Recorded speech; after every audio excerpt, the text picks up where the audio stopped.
वहीं ठहर जाओ असुर राजमोरा।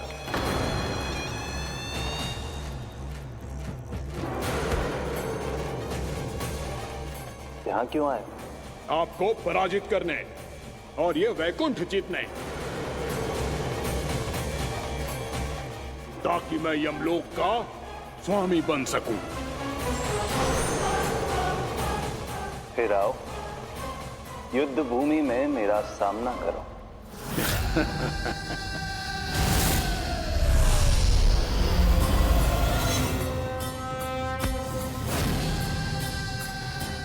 ये नहीं जानते कि इनसे ना हारने का वरदान तो मैं पहले ही प्राप्त कर चुका हूं, इसलिए युद्ध ठीक से आरंभ हो पाए उससे पहले ही इन्हें जीत लूंगा मैं।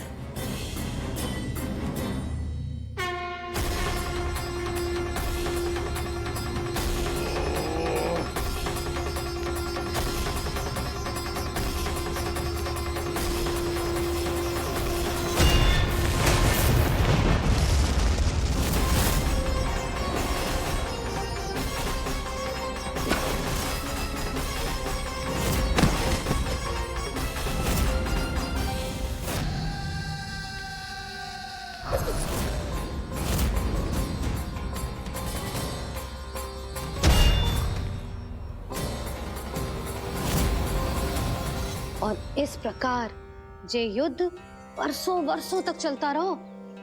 दोनों योद्धा पूरे ब्रह्मांड में अनेक अस्त्रों शस्त्रों के साथ युद्ध करते रहे।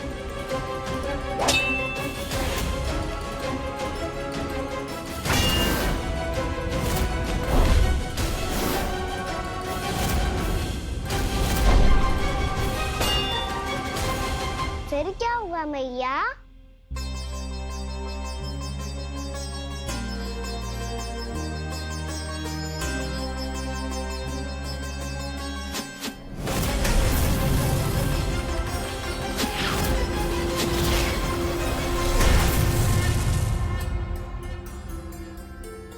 उस युद्ध को कभी समाप्त हुआ हो, पर कैसे? शीघ्र ही वो राक्षस थक गौ लल्ला।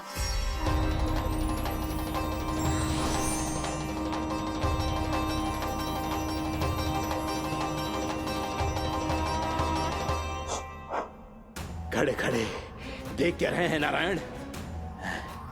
आक्रमण कीजिए, वध कर दीजिए मेरा।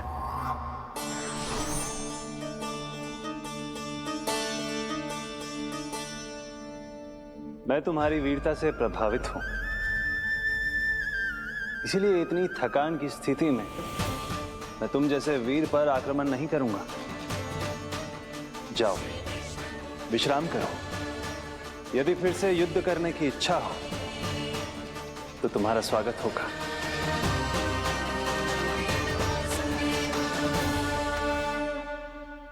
ये कह के श्री नारायण बद्रिका आश्रम चले गए और वहां हिमवत नाम की एक कंदरा में ध्यान लगा के बैठ गए। उधर वो राक्षस विश्राम करने लगो। अनेकों दिन बीत गए और अब वो राक्षस मूरा फिर से स्वस्थ होके बलवान हो गया था। उसने अपनी सारी शक्ति फिर से प्राप्त कर ली थी। श्री नारायण ने उस पर दया करी थी, पर वो फिर से श्री नारायण को छलने को तैयार होगा।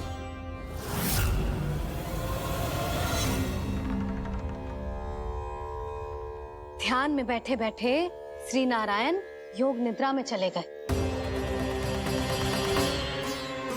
पर दुष्ट मूरा इसी अवसर का लाभ उठा के उनकी कंदरा में घुस आयो, ताकि वो सोते हुए श्री नारायण पे आक्रमण कर सके।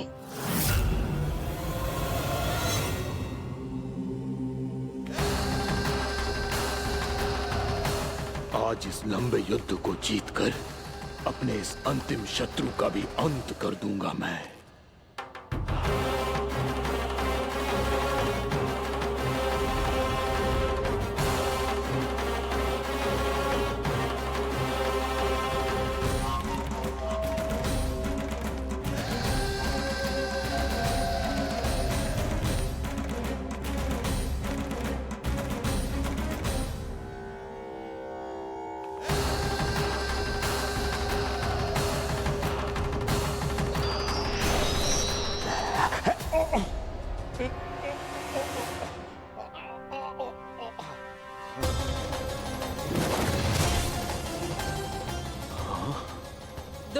राक्षस!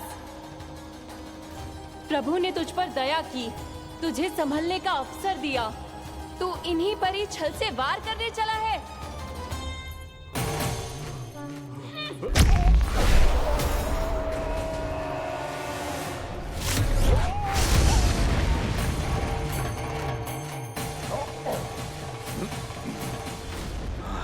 मैं अजय हूँ, मुझे कोई पराजित नहीं कर सकता। ब्रह्मा का वरदान है मुझे। तूने नारायण से अपराजय होने का वरदान मांगा था मूर्ख। उनकी शक्ति से नहीं, ध्यान से देख। मैं तेरी मृत्यु हूँ, मृत्यु।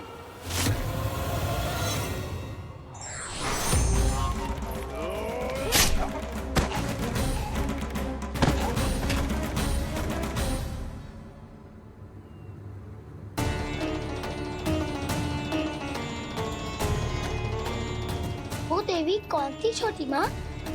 और कौन बलराम, वही तो थी देवी एकादशी।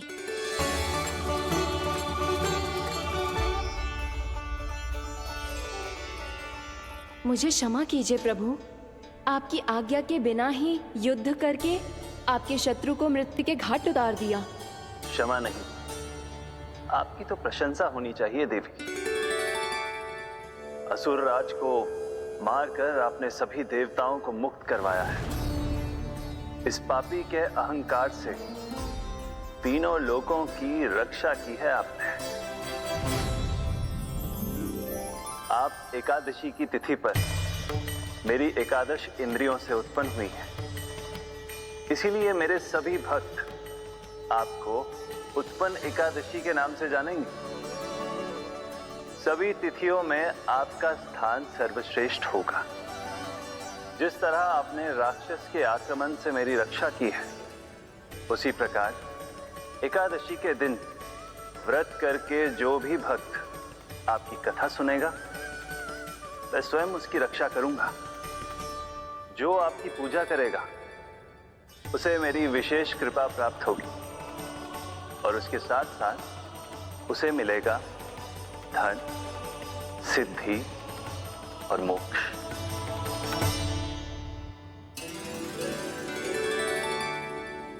इसीलिए आज के दिन व्रत रखने का बहुत अधिक महत्व होता है। बोलो एकादशी मैया की जय। बोलो श्री नारायण भगवान की जय।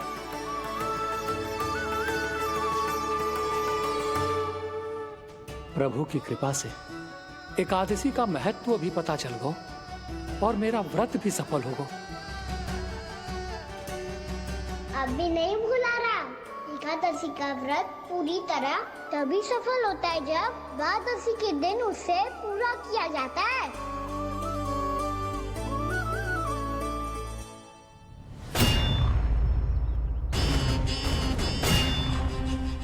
आवश्यक है आपको यह आभास होना कि उस विष्णु अवतार को पराजित करने के लिए आपके साधारण योद्धाओं में वो सामर्थ्य नहीं है।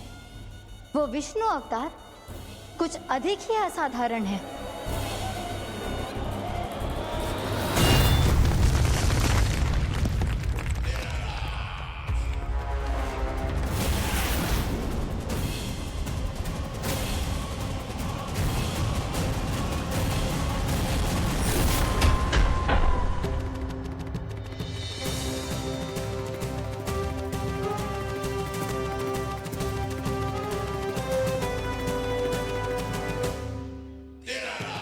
अब मैं दिखाऊंगा उस विष्णु अवतार को असाधारण शत्रु क्या होता है।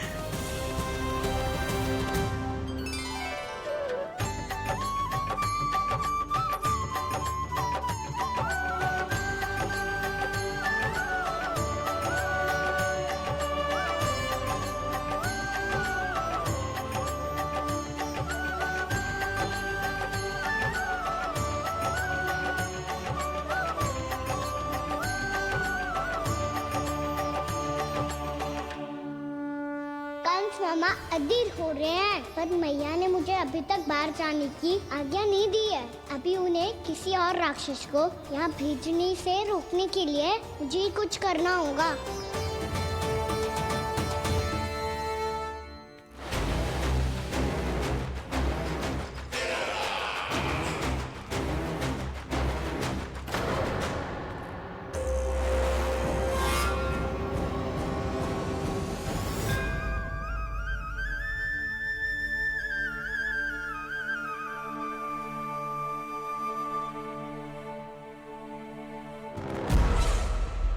कौन हो तुम?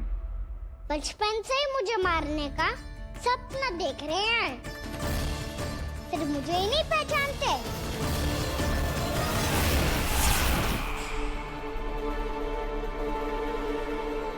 बचपन से विष्णु अवतार। कोई कान्हा बुलाता है तो कोई मुरलीधर पुकारता है, कोई माखन चोर कहता है, कोई कहता है चिच्चोर। पर विष्णु अवतार इस नाम से तो बस आप ही मुझे बुलाते हो मामा जी। इतना साहस, ये तो यहाँ आ गया है।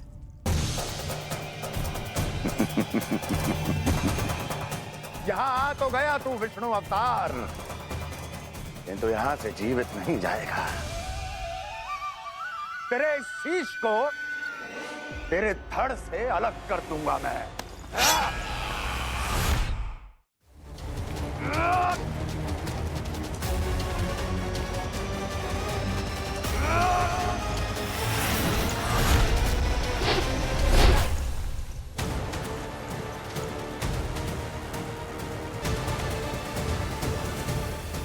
कहाँ देख रहे हो मामा जी? मैं तैयार हूँ।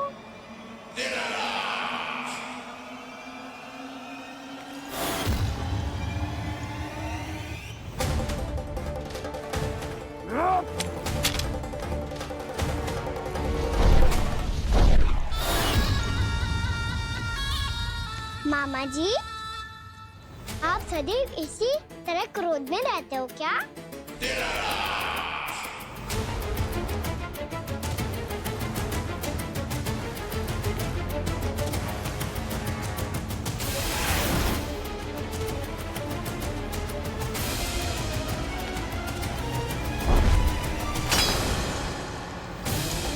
छोड़, छोड़ मेरी तलवार को।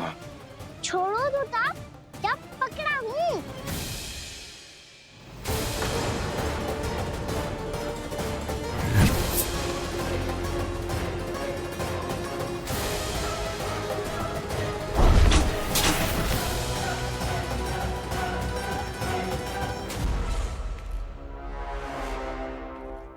मामा जी,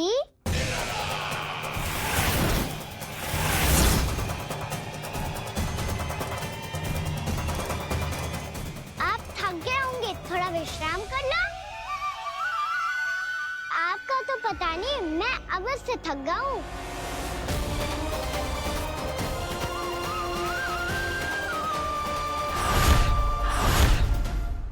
मेरे सिंहासन पर बैठने का तो साहस। अभी तो बस अभ्यास कर रहा था मामा जी। भविष्य में मुझे तो बैठना है यहाँ। आपने बल प्रयोग करके से अपने पिताजी से छीना था, मैं आपसे छीन लूंगा। जो छल और बल से लिया जाए वो अधिक समय तक टिकता नहीं है मामा जी।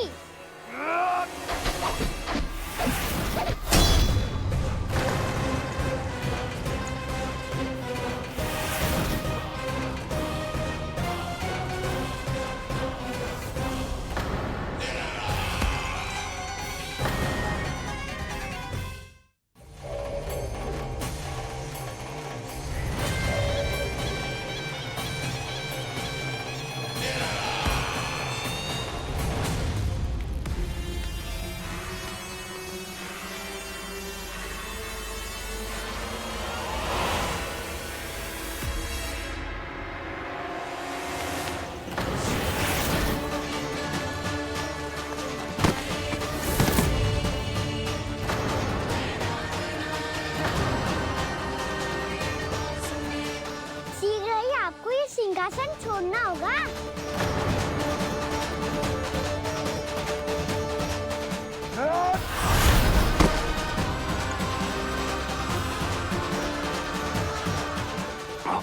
वो मेरा सिंहासन छीनना चाहता। वो आ रहा है, वो आ रहा है। सैनिक, सैनिकों, सैनिकों! दुर्जन, बंद कर दो सभी द्वार और झरोखे, सब के सब। इसकी हर संभावना पर इतना कड़ा पहरा बिठा दो कि ना तो कोई महल के भीतर आ सके, ना कोई बाहर जा सके। मुझे महल की चप्पे चप्पे की सूचना चाहिए। जाओ।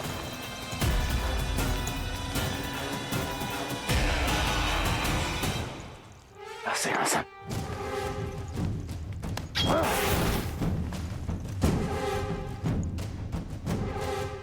अब आ, दुष्ट मायावी, ए छलिया विष्णु अवतार, मैं कंस तेरी प्रतीक्षा कर रहा हूँ। देखता हूँ मेरे सिंहासन पर कैसे बैठता है तू। मुझे तो बस कुछ समय चाहिए था, वो मिल गया। अब करते रहिए आप प्रतीक्षा।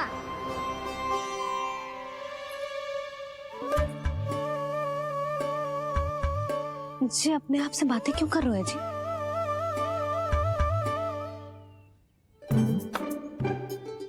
आप मुस्कुरा क्यों रहे हो?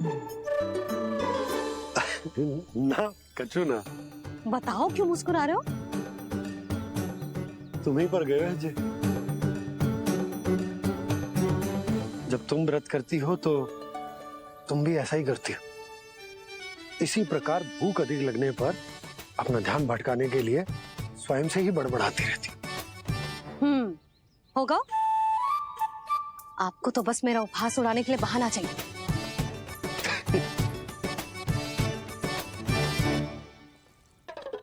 नन्ना, भूख लगी है? ना मैया, व्रत करे तो भूख कैसे लगेगी?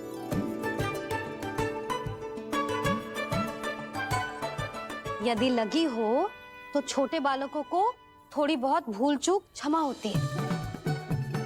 कछु ना तो फल तो तू खा ही सकते है। अब तो पूरे नियम और विधि विधान से व्रत तोड़ूंगा। कल द्वादशी के सुबह मुहूर्त के अनुसार। ठीक।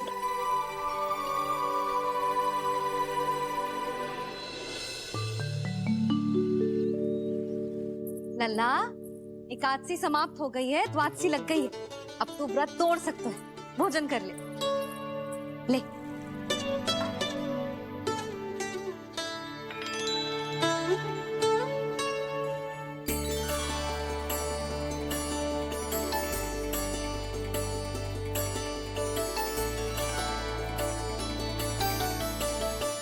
आज तो कार्य कर लीजिएगा।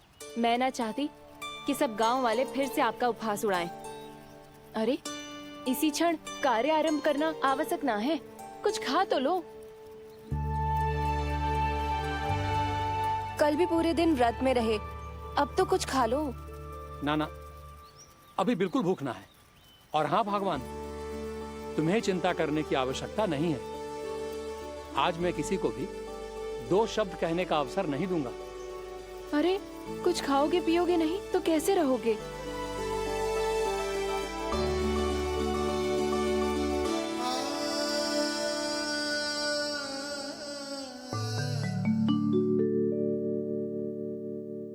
मैया,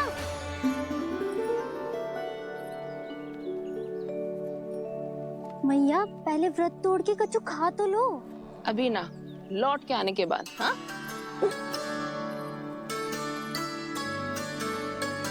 बलराम, ठहरो पुत्र, पहले कुछ खा लो। व्रत तोड़ना आवश्यक होता है। मैया ने एकादशी का महत्व बताया। लगता है मुझे सबको द्वादशी पर व्रत तोड़ने समाप्त करने का महत्व बताना होगा। हरि हरि हरि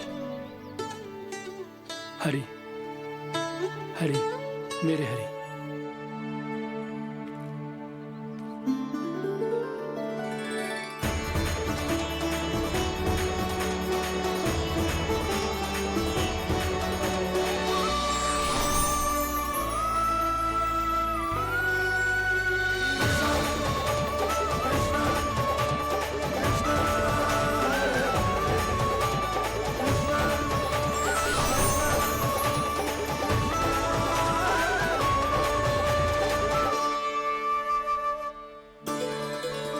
अभी अभी तो मैंने बच्चों की माँ को वचन दिया था कि आज किसी को शिकायत करने का अवसर ना दूंगा, और अब मैं प्रभु श्री हरि की कल्पना जसोमती रानी के लल्ला में ही करने लगा। ना ना, ये ठीक ना है।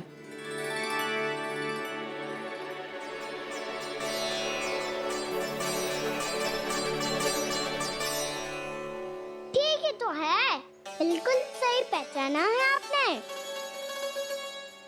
बड़े तो बड़े, अब तो बालक भी हमारा उपहास उड़ाने लगे। मैं आपका उपहास नहीं उड़ाने आया, मैं तो आपके एकादशी के व्रत को पूरा कराने आया हूँ।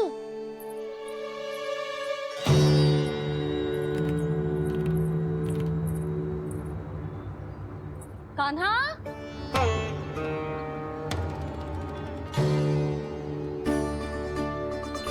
तो ये रे आपकी छड़ी और ये रे मेरी पीठ। सेक देना तापर तोड़। आज तो इसकी पीठ सेक के रहूंगी मैं। मैया घर पे भूखी मुझे ढूंढ रही होगी।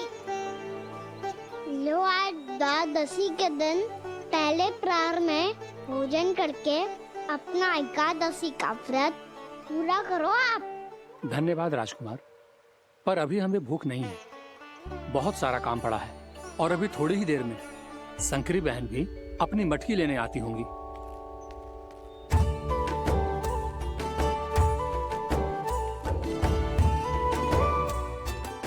पर मैं आपका व्रत पूरा कराए बिना नहीं जा सकता। भला क्यों? भक्त भूखा रहे और भगवान खा ले, ऐसा हो सकता है भला?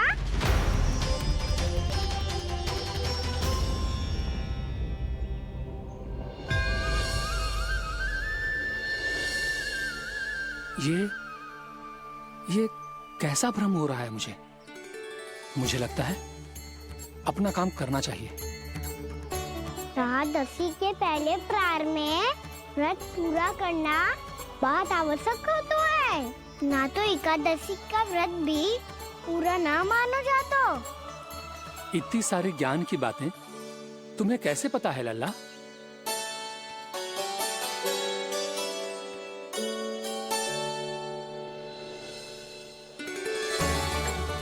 जैसे एकादशी की कथा होती है, वैसे द्वादशी की महिमा भी एक बहुत महत्वपूर्ण कथा है।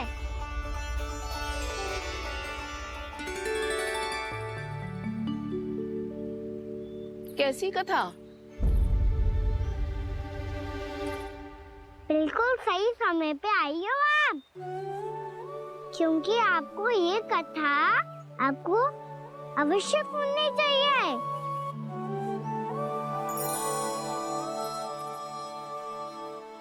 मुझे क्यों? पहले सुन तो लियो, फिर स्वयं ही पता चल जाएगा।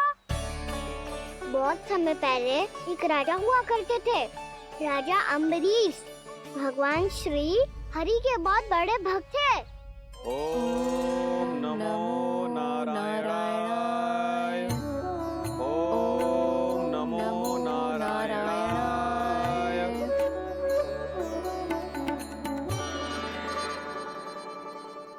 नेक पुण्य के काम करते थे वो।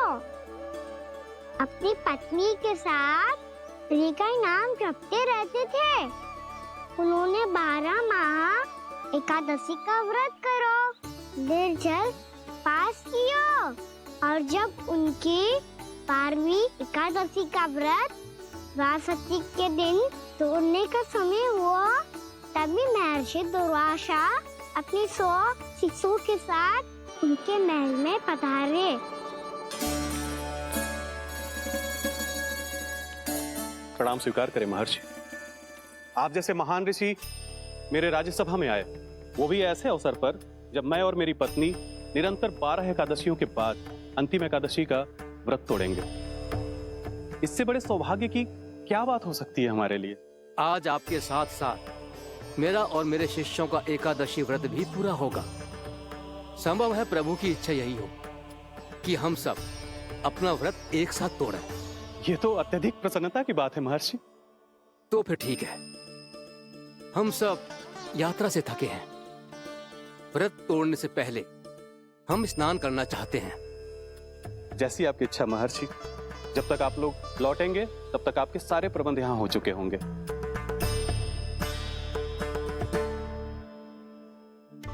महर्षि दुर्वासा स्नान करने गए थे, पर उन्हें लौटने में विलंब हो रहा था और इधर द्वादशी पर व्रत पूरा करने का मुहूर्त बीता जा रहा था।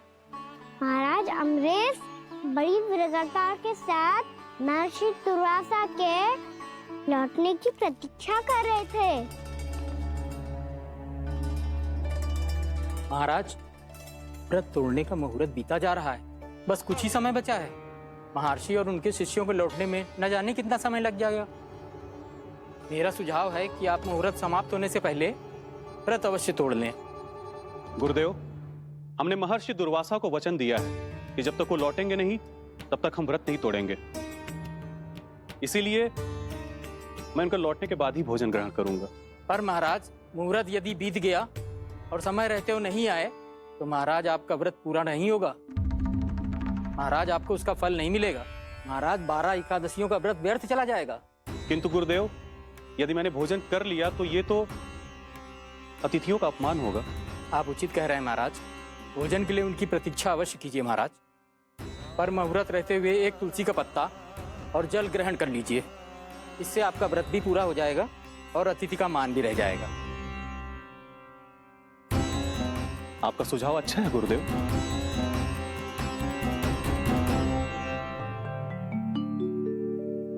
जैसे ही महाराज ने तुलसी का पत्ता खाया,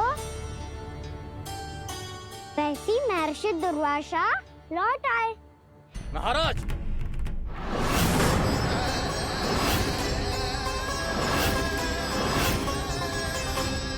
महाराज को उपास तोड़ते देखते बहुत क्रोधित हो गए।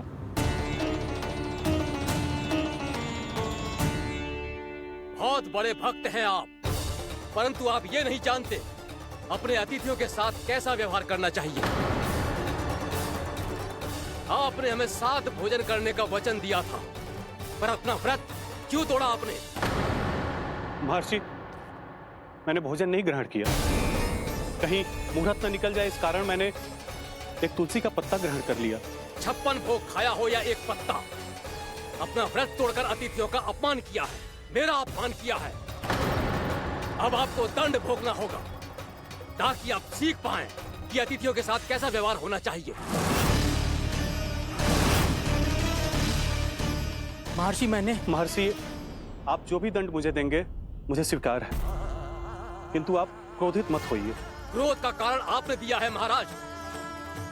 एक महर्षि का अपमान करके राक्षसी प्रवृत्ति का परिचय दिया है आपने।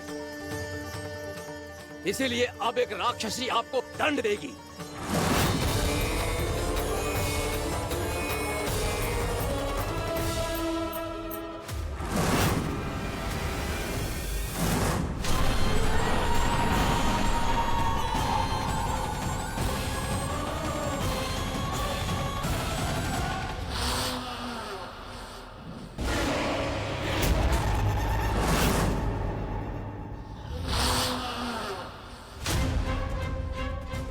हे प्रभु, यदि मैंने सच में महर्षि का अपमान करने की भूल की हो तो मैं उसका परिणाम भोगने के लिए प्रस्तुत हूं। ओम नमो नारायणाय, ओम नमो नारायणाय नमः। महर्षि दुर्वासा को यह आभास ही नहीं था कि महाराज अम्बरीश ने उनका अपमान नहीं किया था। फिर भी उसे अपमान मान के वो श्री नारायण के भक्त पे संदेह कर रहे थे। मैंने भी तो भोला राम की भक्ति पे संदेह किया था। हे नारायण, ये क्या पाप हो गया मुझसे? संदेह किसी अपमान से कम ना हो तो, और भगवान सब सह सकते हैं, पर उनके प्रिय भक्तों का अपमान सहन ना कर सकते। इसीलिए उन्होंने हस्तक्षेप करने का निर्णय लिया।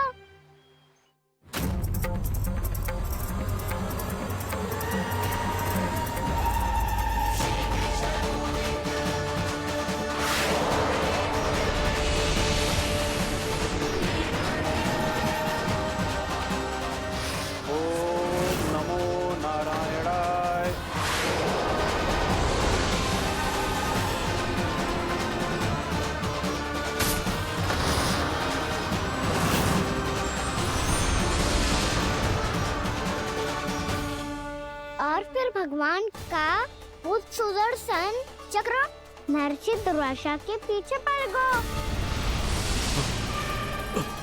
ये चक्र तो मेरी ओर बढ़ रहा है। ओम नमो नारायणाय। ये कैसे संभव हो सकता है? कोई रोको इसे, कोई रोको इसे।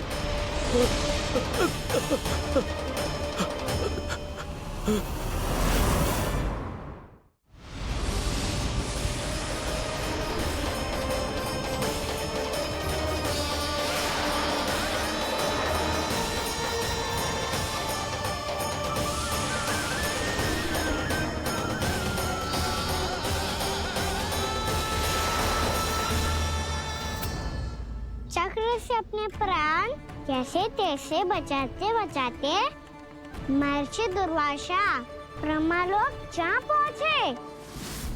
ब्रह्मदेव रक्षा कीजिए, ब्रह्मदेव सहायता कीजिए, मुझे बचाइए ब्रह्मदेव, रक्षा कीजिए। ये सुदर्शन चक्र मेरे प्राणों के पीछे पड़ गया है, मुझे बचाइए ब्रह्मदेव, मुझे बचाइए। महर्षि, मैं चाहकर भी आपकी सहायता नहीं कर सकता। ऐसी स्थिति में यदि कोई कुछ कर सकते हैं तो वो है सुदर्शन चक्र के स्वामी विष्णु, क्योंकि सृष्टि में केवल वही है जो इसे नियंत्रित कर सकते हैं। वो ही इसे वापस लौटने का आदेश देकर आपके प्राणों पर छाए हुए संकट को दूर कर सकते हैं। किंतु हां, मैं सुदर्शन चक्र से इतना अवश्य कहूंगा कि जब तक आप विष्णु लोक में पहुंच नहीं जाते, वो आपको किसी भी प्रकार की हानि ना पहुंचाए।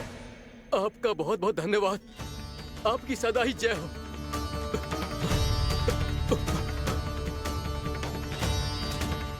फिर क्या था?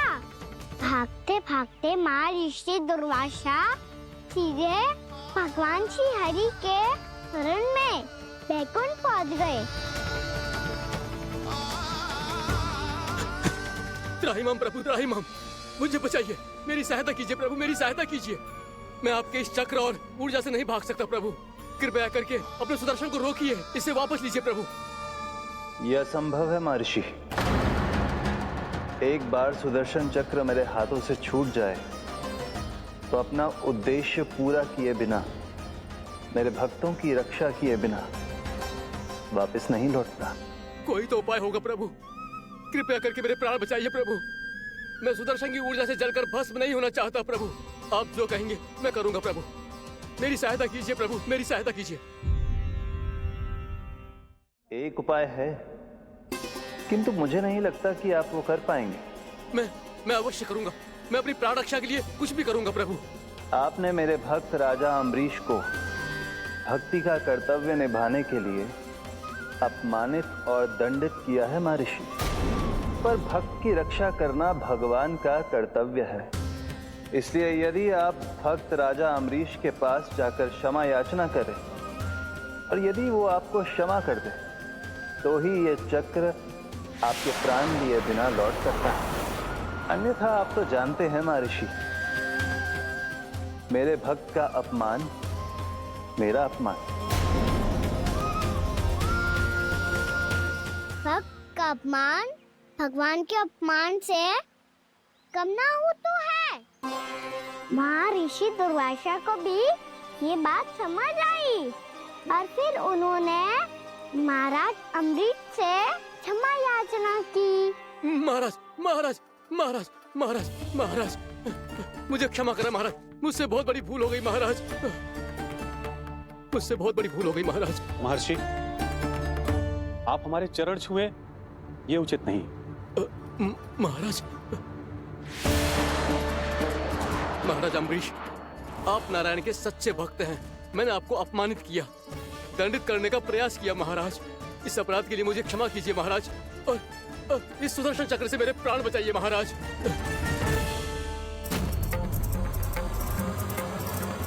हे महान सुदर्शन, यदि महर्षि के लिए मेरे हृदय में अभी भी वही सम्मान और प्रेम हो जो इनके प्रथम आगमन पे था, तो कृपया आप अपने धाम वापस लौट जाइए।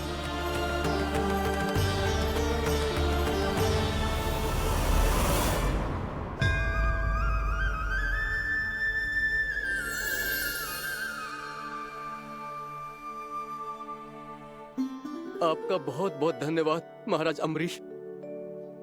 मैं आपको आशीर्वाद देता हूँ कि आप देवराज इंद्र के समान शक्तिशाली हों।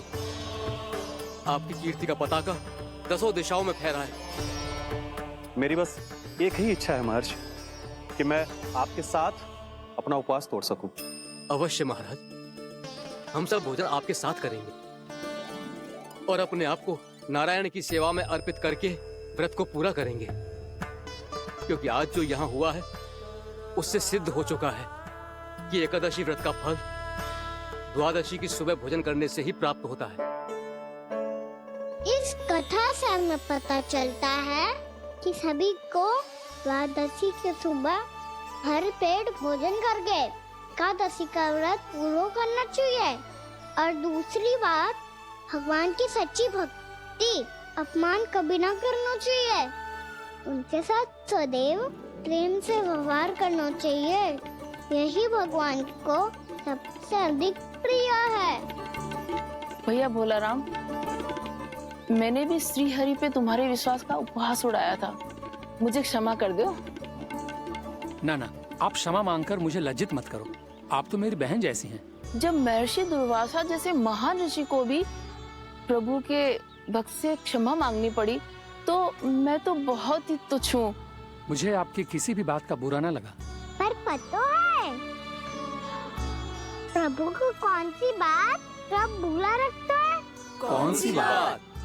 जब उनका भक्त भूखा रहे, समय पे अपना व्रत पूरा ना करे। और जैसा कि आप सभी ने अभी कथा से सीखो है, एकादशी के व्रत को द्वादशी की सुबह अवश्य पूरा करना चाहिए। अब आप जाओ, अपना व्रत पूरा करो।